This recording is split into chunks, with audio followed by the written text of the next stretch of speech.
સુરત શહેરમાં સ્વામિનારાયણ સંપ્રદાયના એક સાધુ વિરુદ્ધ લોકોએ ભારે વિરોધ દર્શાવ્યો છે। શ્રી સ્વામિનારાયણ હિત રક્ષક સમિતિના સભ્યોએ અને હરિભક્તોએ સુરત કલેક્ટર કચેરી ખાતે મોટી સંખ્યામાં એકત્રિત થઈ પ્રદર્શન કર્યું હતું। સ્વામી ઘનશ્યામ કંડારી અને અન્ય સાધુઓ પર અમુક હરિભક્તોએ લંપટ અને અનૈતિક વર્તનના ગંભીર આક્ષેપો કર્યા છે।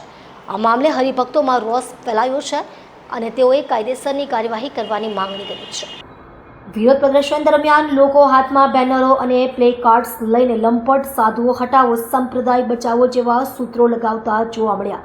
અનેક વિરોધોએ સ્વામિનારાયણ સંપ્રદાયના સાધુઓ દ્વારા અવારનવાર થતા વિવાદાસ્પદ કિસ્સાઓ પર નારાજગી વ્યક્ત કરી હતી।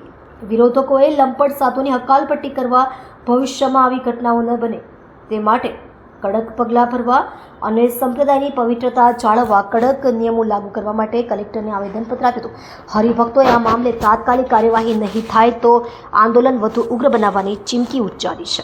રજૂઆતમાં તો એવું છે કે આજે ઘનશ્યામ કંડારી નામનો જે સાધુ છે એ આવતીકાલે કથા કરવાનો છે, બરાબર, પોતે જેવા સૃષ્ટિ વિરોધના કૃત્ય કરે છે ને ન કરવાના ધંધા કરે છે। 3 વર્ષ તો ભૂગર્ભમાં ઉતરી ગયો હતો કારણ કે એના ખરાબ કાંડને હિસાબે।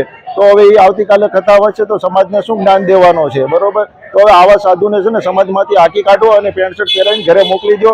અને આવા વારંવાર દેવી દેવતાઓનું અપમાન કરે છે। હવે અન્ય સમાજ પણ લોકોને એવું થાય છે કે આ સ્વામિનારાયણ સંપ્રદાયના હરિભક્તો નથી, પણ અમે લોકોએ પણ આનાથી ખૂબ કંટાળી ગયેલા છે। તો હવે આવાને કાઢો, એ જ અમારી રજૂઆત છે।